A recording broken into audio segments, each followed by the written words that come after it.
Hi guys. So today's video is going to be my October and my September wrap-up. Because this video is combined with September's books, I'm just going to jump right into it. I'm going to start with a book whose review ruffled a few feathers, and that would be Black Prism by Brent Weeks. This book takes place in a world where the magic system plays a huge role, and the way the magic system works is there is a color spectrum, just like the rainbow. All those colors, holy cow. No offense. Some people have the ability to use one color, some people two, and some people three, and these various different colors have different properties that you can draw from and do things with. And then there is one individual known as the Prism who has the ability to use magic based on any of the colors. This particular individual happens to be one of our main characters. He also is extremely powerful and plays a very big role in the politics of this world, and he finds out he may have a son that he never knew about, and so we get introduced to the son. The son is one of the main perspectives, as well as a few other individuals that are involved in the Prism's life. When I did my book review for this book, I said many of those same things, but I went into a little bit more detail, and the first part of the review was dedicated to being non-spoiler. The last chunk was dedicated to just being a spoiler chat, and in the middle I wanted to dedicate some time to addressing something that gets said a lot about this book, and that is that people claim it's sexist. I feel the need to repeat what I just said. People claim it's sexist. I am not going to flat out tell you if I think a book is or isn't sexist. I don't think it's really my place to do that, and I think people have different interpretations of what is and isn't sexist. I think that everybody is going to feel differently toward those things. I think it's very common that people are going to see that that is present in the world as a form of world building. Maybe it's supposed to be a reflection of our own world, whatever, but I don't think it's my place to try and dissuade people from reading a book because of these kinds of accusations. However, I did mention in the book review examples of why I think some people think this book is sexist, and the reason for it was so that you would be educated more about the book. That's the whole point of a book review. If a book review is just, here's what this book's about, and that's it, that's a synopsis, I can read the back of the book for that, and so can you. A book review, to me, is kind of dissecting elements of the book and talking about why those specific elements might be strengths or weaknesses, or why they might appeal to certain people, why they wouldn't appeal to other people. And so this obviously is an example of something that may or may not appeal to people. Just in discussing this very thing, though, definitely irked some people. And by irked some people,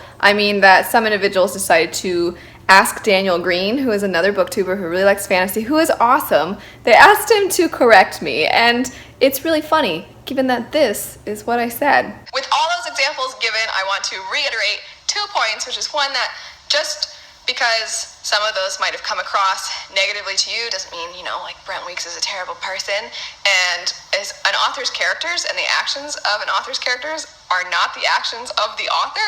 And then second is that out of context, without being able to spoil things and give all the details, things might read different if you're actually reading the book. Very unreasonable. Clearly, I'm just a triggered feminist. On a normal basis, I wouldn't even really be talking about this in a wrap-up. Normally, I'd be like, well, upset some people, oh well. But given that people decided to involve Daniel in this, that's really bothersome. Just if you have a problem with something that I said, or you don't like something I reviewed or how I reviewed something, and you have the ability to go at Daniel Green or any other booktuber, just do that right at me. Express yourself to me. If you feel the need to correct me, then correct me. Go ahead. Go right ahead. There's a comment section in my videos, so I'll link that review below. Moving on now from all of that, I also have been reading some Full Metal Alchemist. I watched all of Full Metal Alchemist Brotherhood before I even started reading the manga, but it is hands down one of my absolute favorite stories. It is shameful, the lack of Full Metal content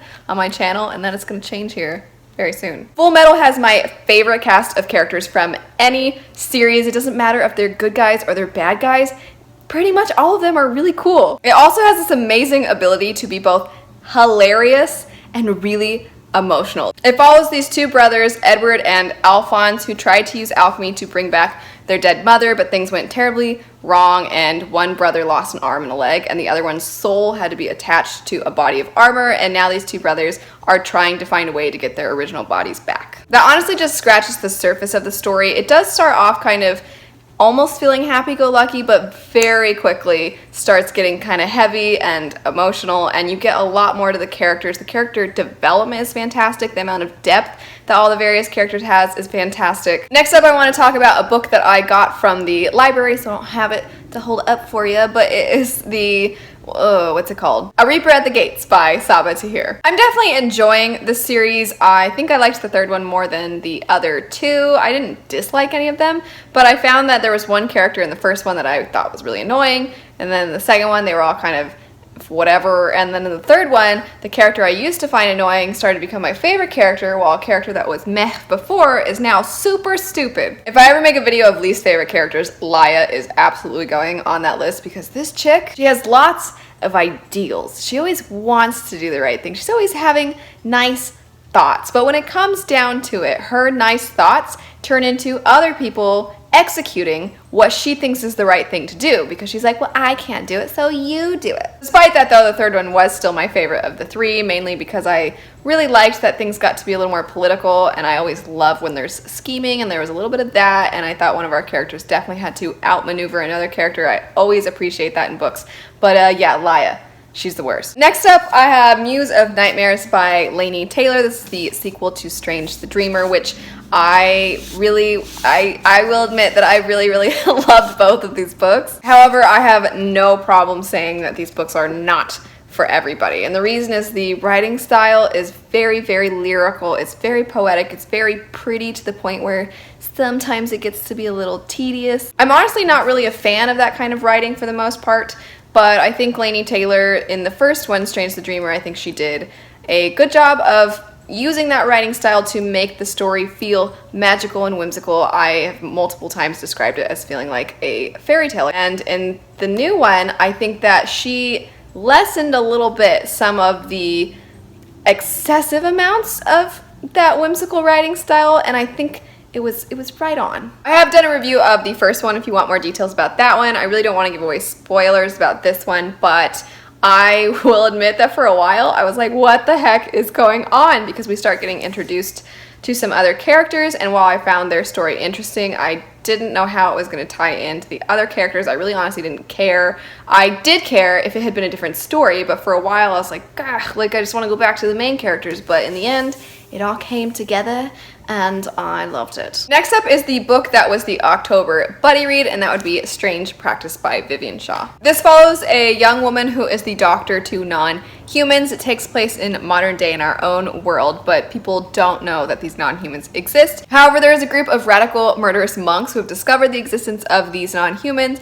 and they want to kill them. So now the main character, Greta, and her kind of merry group of vampires and demons and such have to try and handle this. Overall, I would say I think this was a fun, lighter read, even though the subject is kind of dark. I personally found that it wasn't the kind of book that is going to really make you think. I don't think it's the kind of book where it has a ton of character development where we really get to know everybody and we get to know their motivations, and it's not that kind of a book. It's a pick up and read over the weekend and just enjoy kind of book. Weirdly enough, I rarely like the pick up and just enjoy kind of books. I really like getting to know the characters. I want to feel a connection to them, and while I really did like the main character Greta, I thought she had a lot of admirable and relatable traits. I just don't know that this book was for me, but I definitely don't want to discourage you guys from picking it up if it sounds interesting and if it sounds like something you would enjoy, because the people that were in the buddy group who are into paranormal fantasy, is that this genre? The people that are into that, they really did enjoy it. I am going to somewhat contradict myself now, because I read the book Cadaver and Queen by Elisa Whitney, and this is a Frankenstein retelling, and it is just kind of a fun pick up and read book, but I enjoyed this one. I think the biggest reason is because this particular book, while both of them are short, this one only had 2 perspectives and the other one had several. And when you've got a shorter book, in order to get to know the characters a little bit better, it's sometimes easier if there's not so many perspectives. And while I love a fantastic multiple point of view story, when you've got books that are in the 300-page range, it can be really hard to pull off. Getting a little bit more into what this one was, though, beyond just it being a Frankenstein retelling, is it follows this girl who is the first to go to this prestigious medical school. She's the first female. She's not the first person ever. She's the first female to go to this prestigious medical school. And they have these things called biomechanicals at the school that they are trying to perfect, and these biomechanicals hopefully someday are going to be able to take the place of soldiers, but right now they haven't really mastered the craft of making a biomechanical, and our main character one day stumbles across a biomechanical that seems to have a lot of awareness and maybe one of the students that mysteriously died at the school. The last book that I ended up reading recently was Ash Princess by Laura Sebastian. This book is not by any means groundbreaking when it comes to the young adult fantasy political genre, but I still thoroughly enjoyed it. It definitely has some tropes that if you're not a fan of these tropes, then maybe you're not going to like it, but I don't think the existence of these tropes in this book immediately makes the book bad. For example, the main character is somebody who used to be the heir to this kingdom, but then her kingdom was overtaken, so now she is an heir trying to get her kingdom back, which we have seen many times in books before. Me personally, I don't really get tired of that trope. I love that trope. But if you're the kind of person that is not wanting to read a book that has a similar premise to other books you've read, you might not like it. There is also a teeny bit of a love triangle. However, despite this book having will they, won't they, or will they, won't they, it really didn't overwhelm the rest of the story. I think the rest of the story still held strong, and the main motivation for the character to push onward was not, which man will I choose, but instead it was, I gotta get my freaking kingdom back. There's a ton of political intrigue in this book, and also it's one point of view, which is rare, I find, in a fantasy book, but there's only one main perspective in this, and I think that the author did a good job still of making you really care, obviously, about that person, but also either hating or disliking, or at least being interested in some of the side characters. That's it though for all the books that I read in September and October. If you are interested in seeing any of the book reviews or chats for any of the books I mentioned, I'll have them linked down below. But anyway, thanks so much for watching. I hope you guys have a great rest of your day, and I'll see you later. Bye.